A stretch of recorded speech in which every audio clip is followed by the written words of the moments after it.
Hi everyone, today I'm going to be colouring this, or some of this motif. Now this is from the 2021 weekly planner, so this is this week's page.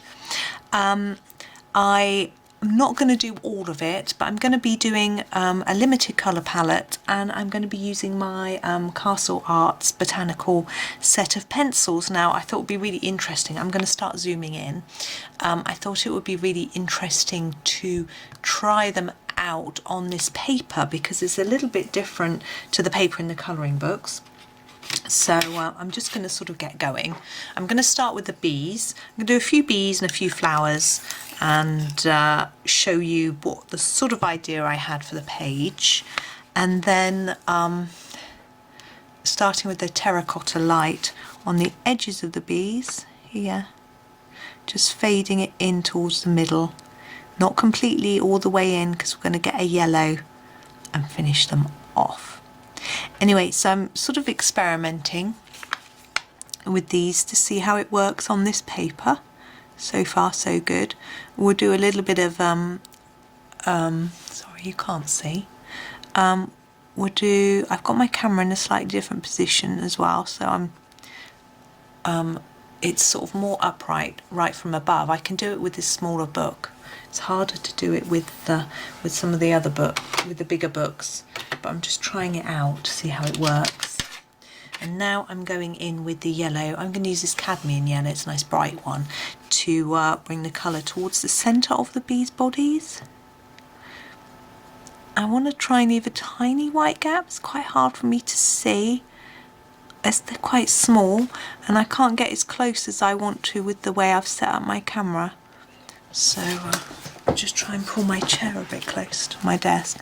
I'm just trying something a little bit different and seeing how it works out. There we go. Now for the bees' eyes, I would normally do them black. We've got quite a lot of black, so I'm going to pick out my grey. The only grey I have here is the Payne's grey. It's quite a dark one actually, which is okay. And what I'm going to do is to sort of follow the circle of the eye and try and fade it a little bit towards the centre. Normally, as I say, I would do them black, but because Johanna's drawn us in so much black and she's left this without black, I think she's almost indicating to me that she doesn't want it black. So I'm doing it grey.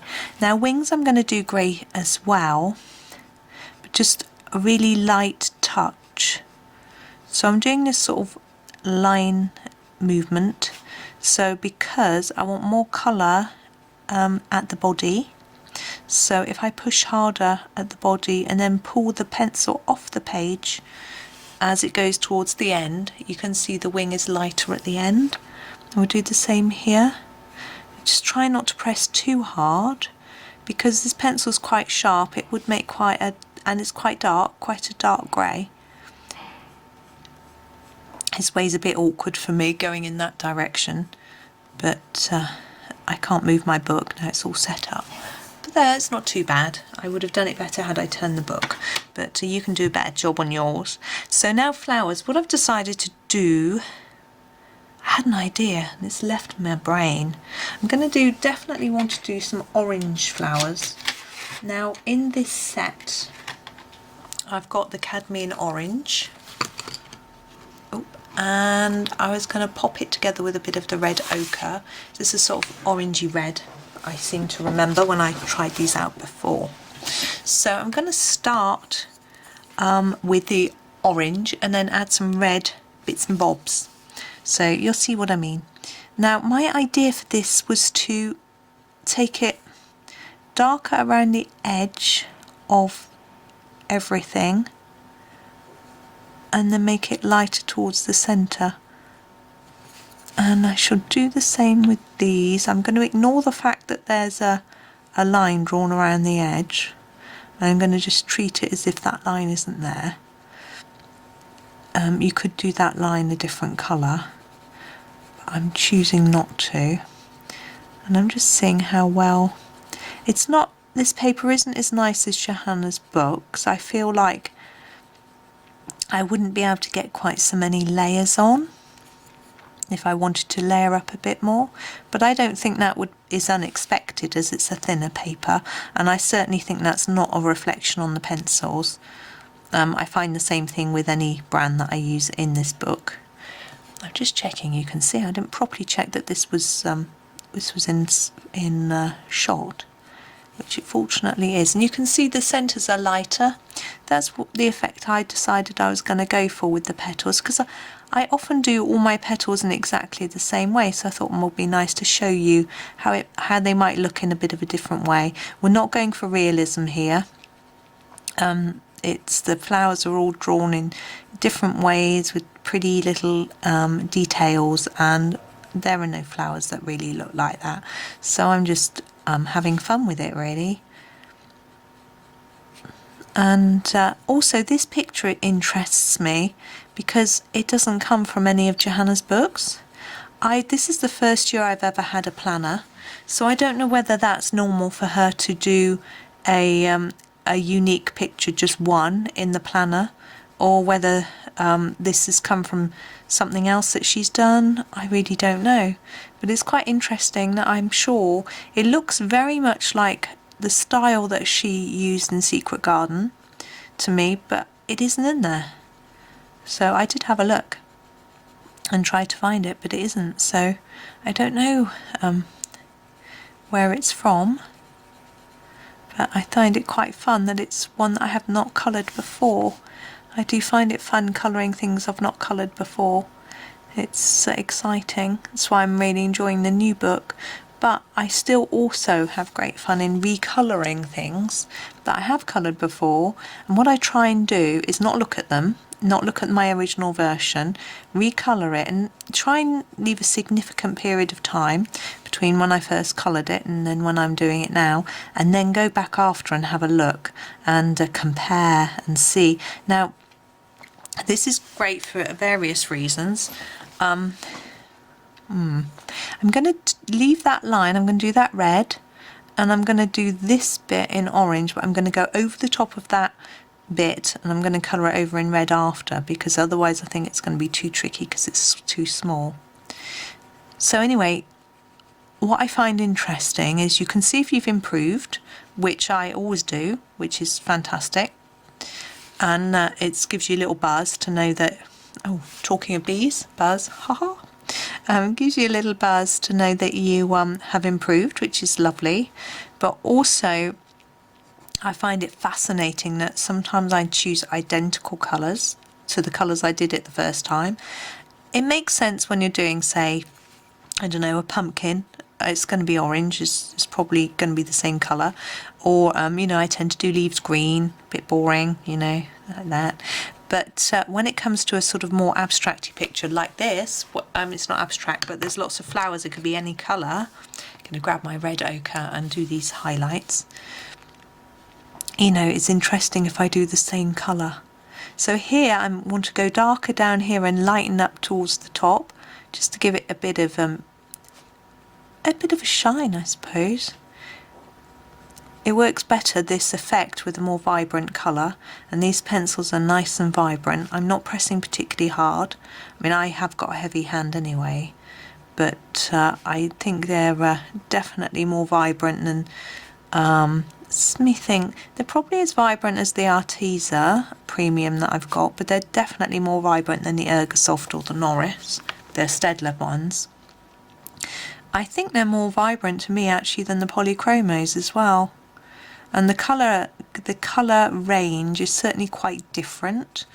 I wouldn't say there were very many in the set of 24 that I've got, the Botanical range, that are exactly the same as any polychromos that I've got. I'm pretty sure this orange is a little bit different to any oranges that I've got. And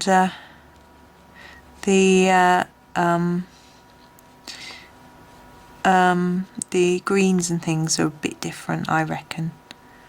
Okay, so that's that one done. Now, as I said, I'm doing a fairly limited colour palette, but I'm going to do, that's right, that's what I decided on. Gosh, I was out this morning in town thinking while I was walking about the colours for this page. Heather purple. we're going to do purple and the orange. So I'm not sure how I'm going to space this out, because I'm just going to do purple and orange flowers. So, and I'm going to use the mauve for part of this purple to go with this. So I'm not sure, because I can't do purple mauve because they're all sort of mixed up. So I'll have a think about it when I'm doing it. So I'm going to start with this one. This one's quite pale actually, isn't it? And it isn't going on very evenly on this paper. Let me have a bit of a... yeah, it's getting there. That's better. That one's better. It might have just been me. I was talking, not looking. I don't know if this one's a bit too pale really. I think it'll work. It's the purple I really like. And what I'm going to do with the flowers is some of them I'll do orange with the red highlights or mauve with the purple highlights, and some of them I will reverse. So I will do mainly the purple with the mauve highlights or lowlights, you see, so they'll be different. Now the idea on this one was try and make it darker here near the centre and lighter towards the edge, but I forgot because I was talking. But the grand thing is with this method is you can just put a few layers on top, and there it is. Now the centre, I'm just going to sharpen to see whether I can get a better colour contrast. It's often a bit easier with a sharp pencil. My nose is running, that's pleasant. At least it didn't run when I was out. I was wearing my mask, of course. And it's never pleasant when it runs inside your face mask, is it? Ugh. Right, I'm just going to sharpen my purple and go in with these highlights. So this bit is where the leaf is turned, petal, sorry, is turned over, but I'm going to do it, but I'm keeping it light. You see, the joy of, even though we've got a very limited colour palette here, we're only going to go with the 4 pencils. You can go hard or light, and that helps to provide some contrast. See, this one I'm just going to do this one quite hard. And so you don't need to worry about having, you know, oh, I haven't got a darker one, I haven't got a lighter one. It's fine, you just do it yourself through how heavy you press. There we are, there's that one. It does look a little bit blue in my screen of my camera. I don't know if it will on the film. I'm never quite sure as to whether what I see is what we'll get in the actual film. So I'm going to show you a red flower with purple highlights. I'm going to choose this one, it's very cute I think. And for this one I'm going to do a darker red tip and then fade that colour towards the middle. Now I find it's easier, if you find it hard to gently fade it, do your light first and then add some colour at the end. Sometimes once you start pressing hard it can be difficult to reduce that pressure, so it could be easier to start with a light like that and then just add a little bit more. Find a method that works for you, because it really does make a difference, just that difference in pressure when you're pressing. And practice on scrap or practice on your pictures. I don't have like a sketchbook. Well, I do have a sketchbook, but I don't have a sketchbook that I practice in. I just want to practice on the pictures I'm colouring. I want to get on and colour in my book. So I'm just too impatient. So I have before, I'm trying to work out if that's a petal. I think it is. I have before now picked a page as a practice page, but I didn't like that because it was a flowery page, a bit like this, in World of Flowers. And I did each, you know, kept trying out different things on different flowers and different colours and things, and then when I nearly finished the book I knew that I would have to come along and finish that page, and I sort of was reluctant. I didn't like it because it didn't match. Some flowers are done in pen, some were in pencil. So this centre is the same as this one. It's just darker around the outside than the middle, and it just looked horrid. So, but I did finish it. They were going in with the orange on these little round dots, and they're quite small, so we're just going to just go over them. And so I regretted doing that, so I don't do that anymore. I just either, if I'm not sure of what the colour looks like, I'll just scribble on a piece of paper, but I generally just go for it and see what happens. I'm just seeing which other flowers are in shot that we can do. We could do this teeny one. I think we'll do this slightly bigger one here. So I want to make this more purpley, so I've got my purple. This is the heather purple. And I'm going to do this bit. I'm going to do it darker here and lighter here.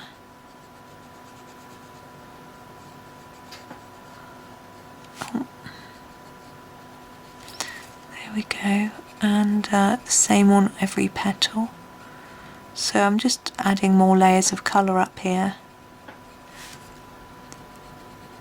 Now with this page you could do just one colour. You could do a couple of pencils of the same colour. You could do, I quite like black and white, that's quite cool. You could just do a big mix of colours if you want. I find that doing a mix of colours is difficult because you have to keep deciding which one to do next. And if you want to make it look random, then you have to plan it. It sounds silly. It's very hard to just colour randomly. You have to check and make sure that it does look random, if you know what I mean. So that can be a little bit tricky. So but it's up to you what you do. What I'm going to do with this is when I finish showing you a few, I shall go away and I shall finish it off myself, and I'll take a photo, and then on the very end of the video, after I've said my goodbyes and signed off and whatever, I will put the picture up so you can see. Here I'm going to do a similar thing to what we did with these bumps here. So I'm going to go in darker down here and then lighter at the top. I don't know how well it's going to show up with this pale colour, but it's worth experimenting and finding out. So then you can have a look at what I've done and how it works with the whole page and think, yeah, I want to do that, or I wouldn't use those colours, I've got my favourites I'm going to use, or no, I'm not keen on that effect, I shan't do it that way. You know, have a think and see what you think. So that's that. So now how I would choose next colours. So try not to put an orange next to an orange, so I'll probably do this one in that colour, and then this one probably like this. This one I do like that. This one I'll probably do like that, maybe. So I try and make them look a little bit random. As I say, it's not always easy to get it exactly random, but do your best and it should work out well. I'm just going to do this little ickle one. It's just so cute, and we just got, you know, I haven't been on for too long. So I'm just, with this one I'm going to try darker to light, so lighter on the end of the petal. You can do it either way round, and you can vary the way you colour each one so that they look different. Now I'm not going to do anything fancy with this circle because it's teeny eeny weeny, so I'm just going to try and colour it there. Now what you can also do is get your white gel pen or a different coloured gel pen and add some highlights to this to make it look fun. So I'm going to grab my number 10 jelly roll, and I'm going to just add some dots here and there because I think it will make it look a bit more pretty, and you can have a look and decide what you think. So I'm going to add some dots around here. They're not very round, are they? One in the middle, and then on this one I'm going to go on the end of each petal. The only thing is, if you start adding dots to flowers, you'll need to do it on all of them, or else it will look a little bit weird. I'm going to do ones up here on this one because Johanna's drawn us some little dots there. And if you could do exactly the same one on each petal or each flower, and that will look fine. But otherwise do them all quite different, because it will look strange if you do some most the same and a few different, something like that. It's going to look odd. So I think because they're all drawn differently, I'm going to do something different on each of them. I don't think there's many repeated flowers in this design either. Now you might look at that and think, nah, I won't do the pen. So it's just up to you. I just think sometimes it can make it look prettier. So that's me. I'm done with those. I'm going to finish the page, take a photo, and then you can decide whether that's something you'd like to have a go at. So thank you for watching. Hope you enjoyed the video and happy colouring.